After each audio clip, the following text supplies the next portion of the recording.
भी जटिल से जटिल बीमारी हो, अगर आप उस बीमारी से लड़ने की अपने ट्रीटमेंट में योगा को ऐड कर लेते हैं तो आप उस बीमारी से जल्दी निजात पा जाते हैं, या यूं कहिए कि आपके शरीर की क्षमता उस बीमारी से लड़ने के लिए काफ़ी हद तक बढ़ जाती है।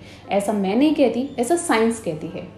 एंडोमेट्रियोसिस एक ऐसी बीमारी जिसमें आपको एक्सट्रीम पेन होता है, जिसमें endometrial tissue outside the uterine cavity जगह जगह जाकर डेवलप करता है और वहाँ पर एडहेशंस क्रिएट करता है, ब्लीड करते हैं और पेशेंट्स शुरुआती दौर में पीरियड्स के दिनों में एक्सट्रीम पेनफुल कंडीशन में होते हैं और बाद के दिनों में ऑलमोस्ट पूरा महीना पेंस्ट्रुअल कंडीशन में रहते हैं। तो क्या एंडोमेट्रियोसिस में कुछ ऐसे योगासन्स हैं जो आप कर सकते हैं? डेफिनेटली आप कर सकते हैं। इस वीडियो से अंत तक जुड़े रहिए और हम बात करेंगे ऐसे योगासनास की जो एंडोमेट्रियोसिस से लड़ने में आपको मदद करने वाले हैं। शुरू करते हैं। सबसे पहला आसन है वज्रासन। वज्रासन बहुत ही सिंपली किया जा सकता है, इसके लिए किसी ट्रेनर की डायरेक्टली ज़रूरत नहीं पड़ती है। वज्रासन को करने के लिए आप अपने घुटनों को मोड़कर ज़मीन पर बैठ जाइए, अपनी पिंडलियों को अपने एड़ियों से टच कर लीजिए, घुटने भी जुड़े हुए होने चाहिए और पिंडलियाँ भी जुड़ी हुई होनी चाहिए। तो इस तरीके से जब आप बैठते हैं तो आपकी पीठ एकदम सीधी होनी चाहिए और आप धीरे धीरे श्वास लें और श्वास को छोड़ें। ध्यान रखें, वज्रासन इकलौता ऐसा आसन है जो खाना खाने के बाद किया जाता है। नाउ पॉइंट इज, वज्रासन आपको एंडोमेट्रियोसिस में मदद कैसे करेगा? एंडोमेट्रियोसिस की जो बीमारी है वो एज पर आयुर्वेदा वात दोषा के डिस्टर्बेंस से होती है। अपान वायु अगर आपकी अवरुद्ध नहीं हो रही है तो आपको पेन ज़्यादा नहीं होता है। तो वज्रासन अपान वायु को रिलीज करने में, उसको बैलेंस करने में मदद करता है। इसकी वजह से आपकी ग्रहणी अच्छी होती है, आपके गर्भाशय के आसपास के एरिया में जितना भी अपान वायु अवरुद्ध है वो सब क्लीन हो जाता है। तो वज्रासन को डेली दिन में 2 बार अपने आहार के बाद रेगुलर कर लीजिए, ये आपको पेन से रिलीफ होने में मदद करेगा। अगला आसन है मल आसन। एंडोमेट्रियोसिस के पेशेंट्स में कॉन्स्टिपेशन की प्रॉब्लम बहुत ज़्यादा रहती है, मेंस्ट्रुअल क्रैम्प्स बहुत ज़्यादा रहते हैं, एंडोमेट्रियोसिस का पेन बहुत सीवियर होता है। रेक्टल एंडोमेट्रियोसिस अगर है तो वो आपकी लाइफ को और भी ज़्यादा भयावह बना देता है। तो इससे निजात पाने के लिए ये आसन बहुत इंपॉर्टेंट है। इस आसन के लिए आप एक ज़मीन पर साफ कपड़ा बिछाएं, उसके बाद अपने दोनों घुटनों को अपने कमर के स्पेस के बराबर खोलकर बैठ जाएं।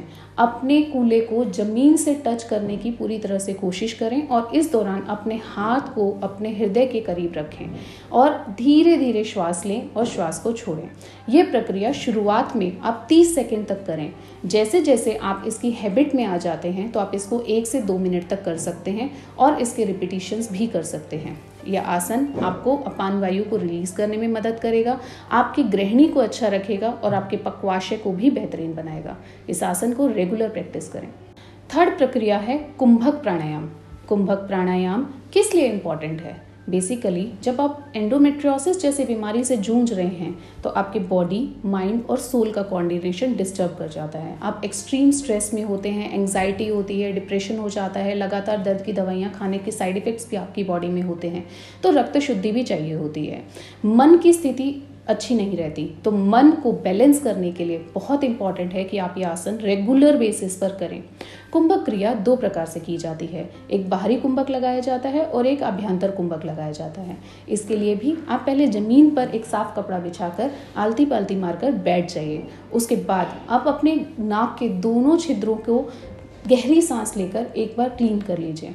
फिर आप एक अंगूठे से नाक के एक छिद्र को दबाइए, गहरी सांस लीजिए। उसके बाद जितनी देर तक आप उसको होल्ड कर सकते हैं उतनी देर तक होल्ड कीजिए और फिर दूसरे नॉस्ट्रिल से उसको रिलीज कर दीजिए। इसी तरीके से आप इसको दूसरे नॉस्ट्रिल से भी कंटिन्यू कीजिए। ये है आपका अभ्यंतर कुंभक।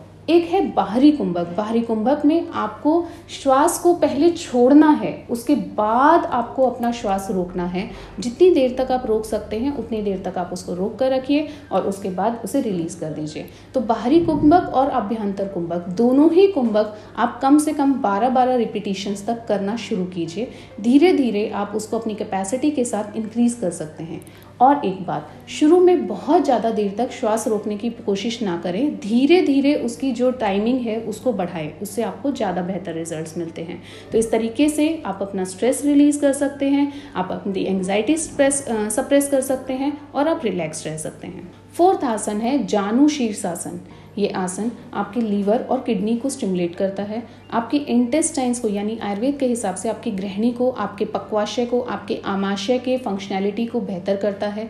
अलॉन्ग विद दैट ये आपके स्ट्रेस को और एंग्जाइटी को रिलीज करता है, रिप्रोडक्टिव सिस्टम को स्ट्रेंथन करता है। इस आसन को करने के लिए आप अब जमीन पर दोनों पैरों को सीधा करके बैठ जाएं, रीढ़ की हड्डी को एकदम सीधा रखें। उसके बाद एक पैर को मोड़कर जंघा के अंदर तक लेकर जाएं, दूसरे पैर को बिल्कुल सीधा रखें और अपने हाथों से अपने पैर के अंगूठे को पकड़ते हुए आप अपने सिर को अपने घुटने से टच करने की कोशिश करें।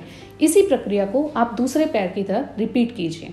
इस तरह से ये आसन करने से आपको बहुत अच्छे रिजल्ट्स मिलते हैं। एंडोमेट्रियोसिस की वजह से आपके जो डीप इन्फिल्ट्रेटिंग एडहेशंस बन गए हैं उसकी वजह से इन्फ्लेमेशन, स्वेलिंग जो हुई है उसको रिकवर करने में, साथ साथ ये आपकी दोषास को बैलेंस करने में मदद करता है, आपके माइंड को भी रिलैक्स करता है। इस आसन के रिपीटिशंस भी आप 10 to 12 टाइम्स कर सकते हैं। नेक्स्ट 5th आसन है सुप्त बद्धकोणासन। ये आसन न केवल एंडोमेट्रियोसिस पेन से रिलीव करने में मदद करता है, बल्कि नॉर्मली भी जिनको पीरियड्स में बहुत सीवियर पेन होता है उनको भी हेल्प करता है। इस आसन के लिए आप पीरियड्स के दौरान जब आपको बहुत पेन होता है या नॉर्मली भी ड्यूरिंग साइकिल भी आपको पेन होता है, आप पीठ के बल सीधे लेट जाइए, अपने दोनों पैरों को घुटने से मोड़ के एक और एड़ियों को जोड़ने की कोशिश कीजिए तो एक ट्रेपीजियस शेप बन जाती है, यानी कि एक षटकोणासन जैसा पिक्चर आता है जो कि पूरा स्क्वायर जैसी पिक्चर हमें देता है। पीठ के बल आप सीधे लेटेंगे, हाथों को एकदम स्ट्रेट रखेंगे और गहरी सांसें लेंगे। सांसें इनहेल करनी है और फिर एक्सहेल करना है, यानी deep breath in and deep breath release. इस तरीके से इस ब्रीदिंग प्रोसेस को आप 10 से 12 बार कीजिए। ये आपको मेंस्ट्रुअल पेन रिलीज करने में बहुत मदद करता है। इस आसन को भी आप दिन में 1 बार या 2 बार कर सकते हैं। ये सब आसन आप अपनी बीमारी में अपनाएं और हमें कमेंट बॉक्स में बताएं कि आपको इनको रेगुलर प्रैक्टिस करने के बाद कितना आराम मिलता है। Have a good day.